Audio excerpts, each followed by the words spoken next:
Hello అండి, అందరికీ నమస్తే. వైవాహిక జీవితంలో ఆనందం లేదా అయితే ఈ 10 చిట్కాలను పాటించండి.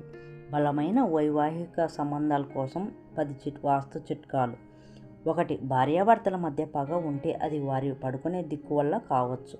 కాబట్టి వివాహిత జంట ఆగ్నేయ దిశలో ఉండే గదిలో నివసించకూడదని వాస్తుశాస్త్రం చెబుతోంది. వాస్తు ప్రకారం ఇది వైవాహిక సంబంధానికి హానికరం. 2. బెడ్రూమ్ బాగా వెలుతురుగా ఉండాలి. పడక గదిలో సూర్యకాంతి వస్తే చాలా మంచిది. అలాగే బెడ్రూమ్ కోసం నలుపు లేదా ముదురు రంగులను నివారించండి. లేత నీలం, తెలుపు, లేత ఆకుపచ్చ మరియు ఇతర రంగులను మరింత సరైనవి. 3. మీ ఇంటి లోపల ఎలాంటి చిందరవందరగా ఉండకూడదు. చిందరవందరగా ఉన్న ఇల్లు చాలా ప్రతికూల శక్తిని ఆహ్వానిస్తుంది. ఇది ఇంట్లోని వ్యక్తుల మధ్య అనైక్యతను సృష్టిస్తుంది.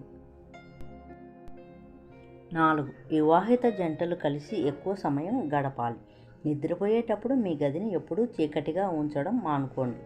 ప్రతికూల శక్తి మీ పడక గదిలోకి ప్రవేశించకుండా ఉండటానికి నిత్యం పూజలు చేయడం మరియు ధూపం వేయడం మంచిది. 5. వాస్తు ప్రకారం భార్యాభర్తల మధ్య మంచి వైవాహిక సంబంధం కోసం భర్త కుడివైపున మరియు భార్య ఎడమవైపున పడుకోవాలి. ఏదైనా కుటుంబ చిత్రాలను గది యొక్క నైరుతి దిశలో ఉంచాలి. Please like this video. 7. కుటుంబ సభ్యులు ఎవరూ మంచం మీద భోజనం చేయకూడదు. ఇది ప్రతికూల శక్తిని ఆహ్వానిస్తుంది. ఇది మంచి అలవాటు కాదు. మరియు డైనింగ్ టేబుల్పై కలిసి తినడం కుటుంబ సభ్యులందరినీ ఒకరికొకరు దగ్గర చేస్తుంది. 8.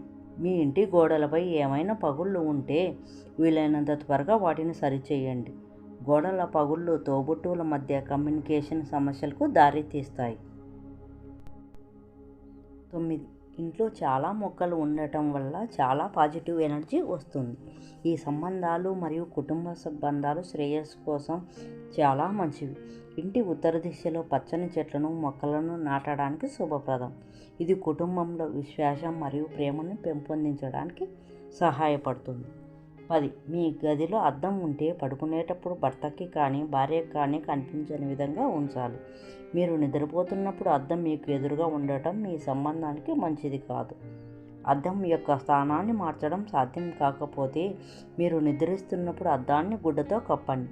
Thanks for watching. Subscribe for more interesting videos.